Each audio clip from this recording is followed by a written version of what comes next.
और मैं ये कहना चाह रहा हूँ, मैंने ये सीखा अपने पिताजी से और सीख सकते हैं इसको, ये केवल तुक्के की बात नहीं है, सीख सकते हैं। मेरे जो पेरेंट्स हैं, पिताजी और माँ, वो एक अनूठा कॉम्बिनेशन है। अच्छा, किसी शादीशुदा जोड़े से अकेले में बात करके देखिए, जब वो कंफर्टेबल हो आपके साथ, आप उनको बोलिए कि मुझ में और मेरी पत्नी में या मुझ में और मेरे पति में ज़्यादा चीज़ें मैच नहीं होती हैं। सीरियस होकर बोलना, मजाक के मूड में नहीं, सीरियस मुंह बना के बोलिए, थोड़ा भरोसे में लेके।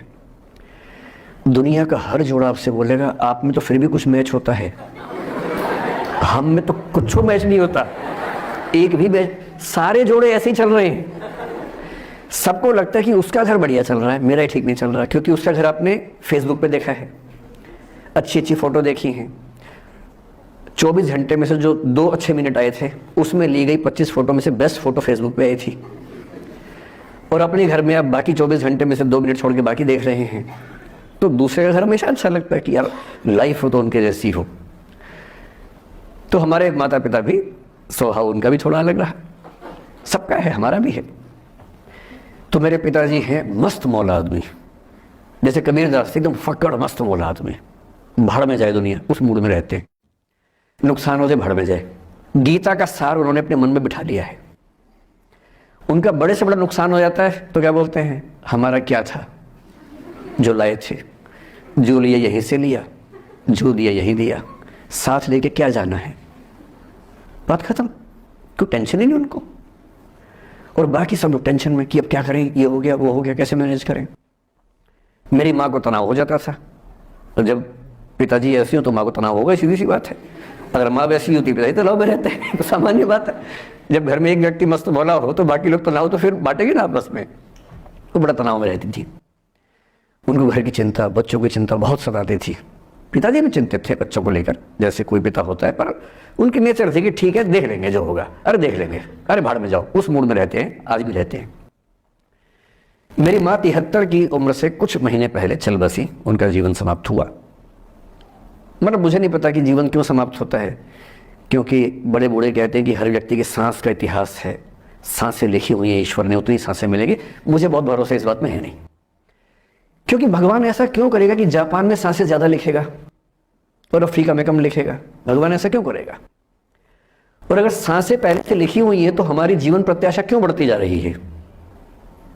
अगर सांसें पहले से फिक्स हैं तो आजादी के समय से लेकर आज के 70 साल में जीवन प्रत्याशा लगभग 2.5-3 गुना बढ़ गई। और हम ये भी कहते हैं कि लोग खराब हैं।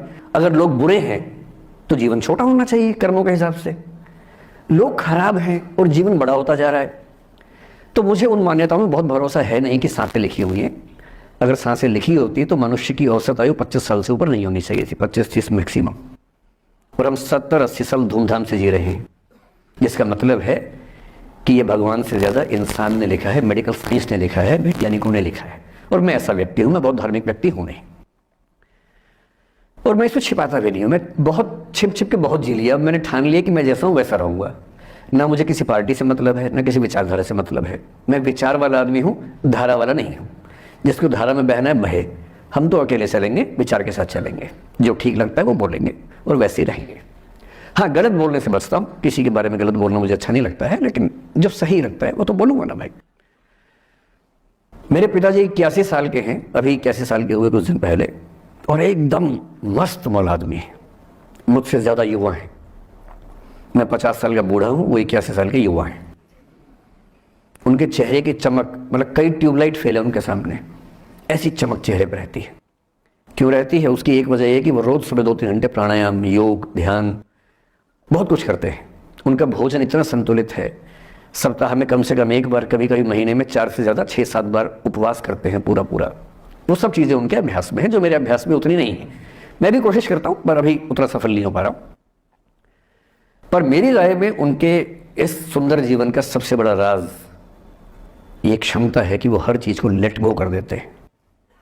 तनाव उनके पास आता है तो फिसल के निकल जाता साइड से, लेते ही नहीं तनाव किसी बात का। कुछ भी हो जाता है तनाव ही नहीं लेते। और मुझे लगता है कि काश ये चीज़ मेरी माँ के स्वभाव में होती, कम से कम 10 साल उनका जीवन और ज़्यादा तो होता। और मैं अपने अनुभव से बता रहा हूँ, बहुत विश्वास से बता रहा हूँ। मैं ना सोने जागने में नियमित व्यक्ति हूँ, ना मैं बहुत कसरत करता हूँ, ठीक हूँ, मतलब बुरा भी नहीं हूँ, ठीक हूँ। मेरी उम्र के अधिकांश लोग बीपी शुगर बहुत बीमारियों से ग्रस्त हैं, मैं फिलहाल नहीं हूँ। क्यों नहीं हूँ? मेरे पास इसका उत्तर एक ही है, मैं लोड लेता नहीं किसी बात का, दबाव लेता नहीं, तनाव लेता नहीं। भाई अच्छा हो रहा है तो भी ठीक है। जब मैं सफल, जैसे मैं 3 साल में पिछले काफ़ी सफल हो गया, जितना मुझे नहीं होना चाहिए था, मैं तो कैसे हो गया हूँ सफल।